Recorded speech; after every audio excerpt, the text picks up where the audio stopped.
Okay, we're going to move forward with editing our photo. So I just finished cropping and rotating my image.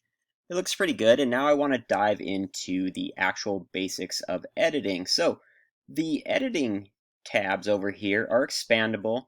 I kind of like to expand and contract them. I like to contract them all down like this, so they're kind of like easy to click through. So you always start from the top and work your way down. I also want to be really clear that you don't have to do all of these things. Kind of as it goes, like the basic is the most important stuff that we're going to cover, the really powerful stuff in raw non-destructive editing.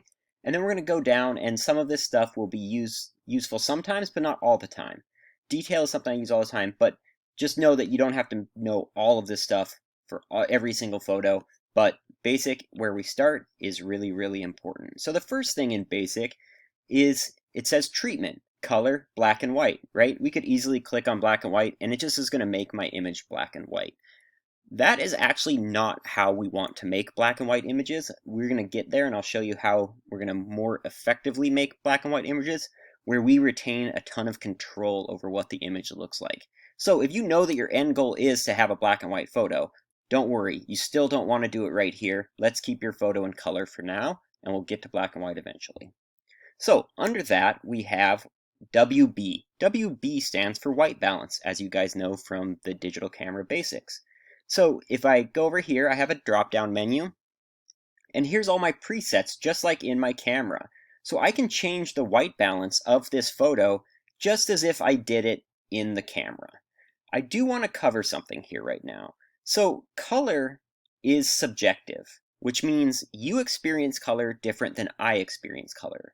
There is no right, there is no wrong.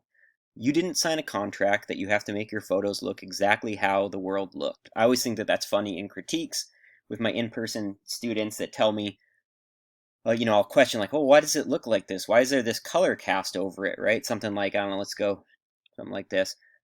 Why is there's color cast over it? Oh, well, it was a really cloudy day. That's the way it looked. Well, that doesn't matter. It doesn't matter how it actually looked. Probably didn't look like this, regardless.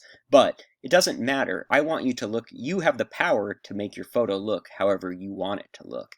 You didn't sign a contract to show the world exactly what it looks like. So, with that said, no matter how you mess with white balance, you can always go back to as shot, which will show us the original. Now, I don't ever use these because they're these giant breaks in color temperature measurement. We know that color temperature is measured in degrees Kelvin from our digital camera basics lecture. And over here next to this temp slider, there's a number, 5,500 degrees Kelvin. If I click these, it's going to change that number. So I don't ever do that because usually with your camera on auto white balance, it's going to be pretty close. And these change it, these giant steps. Another tool in white balance that I don't use but I'd like to show you is the little eyedropper tool. So I'm going to click it and I'm going to just float around the image. The only thing that I want you to know is if you look over to the navigator window over here, as I float this cursor around, it'll show you that if I click on a part of the image, that is how it's going to change my image. If I grab it again, it will always show you a preview in the navigator window. So what this does is picks a target color that is a neutral. So any color in the whole entire world can be neutral. What a neutral color is in digital photography is an equal amounts of red, green, and blue pixels. So if I look at this pixel that I'm floating over right now in the pick a target color neutral dialog box, it is broke down into 69.9 degrees or percent red, 70.4% green, 70.6% blue. That's close to neutral, but not quite, right? Neutral would be, let's say, 69.9 red, 69.9 green, 69.9 blue. So I think this is a pretty goofy way to just do white balance because you're going to be floating around looking for a neutral. That will keep you busy forever. This does have a purpose that we can get into later, but I don't think it's a very useful tool for where we're at right now. I'm going to go back to as shot, and I'll show you how I use white balance. So my camera does a pretty good job, just like yours does, on auto white balance. So I just use the temp scale just to move it just a little bit, just to dial it in exactly how I want it. If I wanted to make my photo a little cooler, I could go to the left, and if I want to make it a little warmer, I could go to the right. For some reason, I tend to lean more towards the warmer, so I'm going to go right there. But remember, color is subjective. What looks good to you might not look good to me. But if you turn in a photo and it looks like this, I'm going to be like, that's interesting. Or like this, I'm going to say, I'll probably have some questions as to why. It's not wrong that you do it. It's just, it's a conceptual choice. So I'm going to actually go back. Let's actually go back to as shot, and then I'm just going to warm it up with temp. Something like that. So that's how I use white balance. Now, tint is a little bit like using a jackhammer to hang a photo. It's like way too powerful. It's not really going to be very useful for us right now. Essentially, it's just to correct color cast, and we're not going to have color cast in our images, right? Go purple or green. We don't really ever need to do that. If you ever want to reset these menus, you can double click on the name and it'll go back to where it originally was. So once again, if I go way over here and I'm like, oh, that looks horrible, I can double click on tint and it'll go back to where it was. So what I want you to get out of white balance is, there's the eyedropper, there's the drop down menu, I usually just dial the temp slider just a little bit to warm it up or cool it down a little bit. All right, so now working our way down into the tone menu. So this is probably the most powerful raw edits that we're going to be able to do in the tone menu. The first thing I want to point out is auto, right? We could go and hit auto, and it's going to do that. I don't necessarily think that that was a good choice. Remember, you are the most important piece of photographic equipment you own. You are the one with the brain. Lightroom is not the one with the brain. So auto is probably not to be trusted. So once again, if you want to reset it, you can just double click on tone and it'll go back to how it was. So exposure. This is how we can make our images lighter or darker.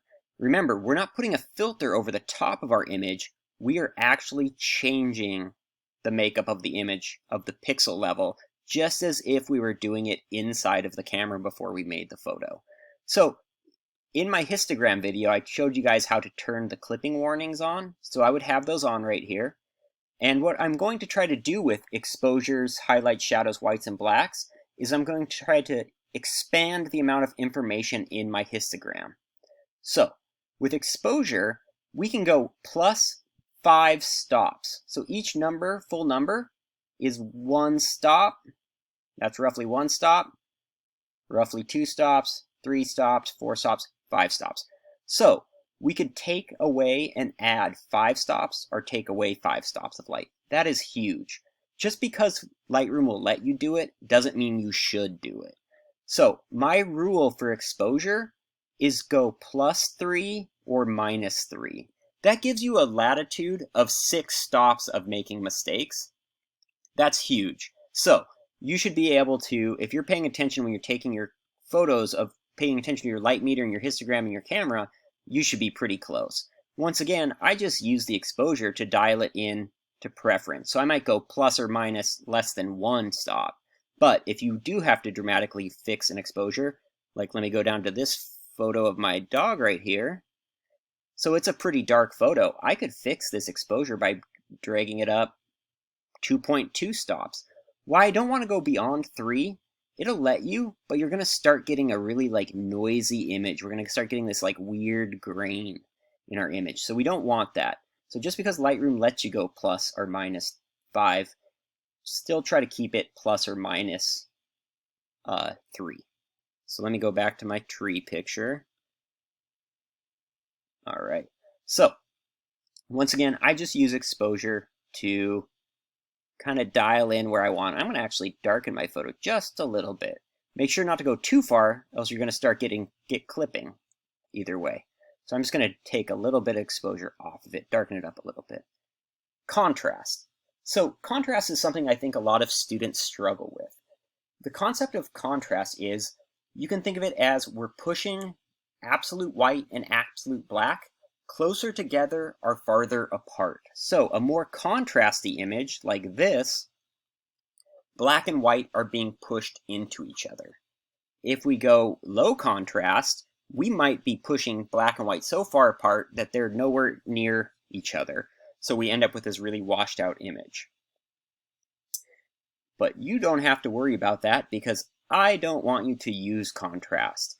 Contrast is kind of like a bonehead way of making an edit, because right below it we have highlights, shadows, whites, and blacks, which means instead of just adjusting this one slider to get black and white where we want it, we're going to use these individual little sliders to dial it in exactly where we want it. So this is like a way more nuanced, refined way of adjusting contrast. So in the tone menu, adjust exposure, skip contrast, and then dial in highlights, shadows, whites, and blacks, paying attention to your histogram up here. So another really cool thing you can do is you can always hit Option. Actually, I'm going to show you that in a second. Let's just slide highlights over. So highlights are the light part of your photos that are not absolute white. White is the brightest part of your photo. Okay, so if I just open up the whites and the highlights, look at my histogram now. Now the information like gets stretched across the whole frame. Where if I go back to the beginning, see how compressed it is? So I'm going to actually open up my highlights a little bit, actually a lot bit. I'm going to open the whites up a little bit, something like that. Remember, if you go too far, you're going to get clipping. And we don't want that, so let's go there. Now if we go to the shadows, we could darken our shadows so we get clipping, or we can lighten them up to get more detail in them. I'm going to lighten them up a little bit like that. So our shadows are the dark part of our photos that are not absolute black. So now I'm going to go down to the blacks, which is the absolute darkest pixels in our image, and you're going to adjust those. I'm going to make them a little darker like that. So that's a way of adjusting contrast that has way more control than just this contrast slider.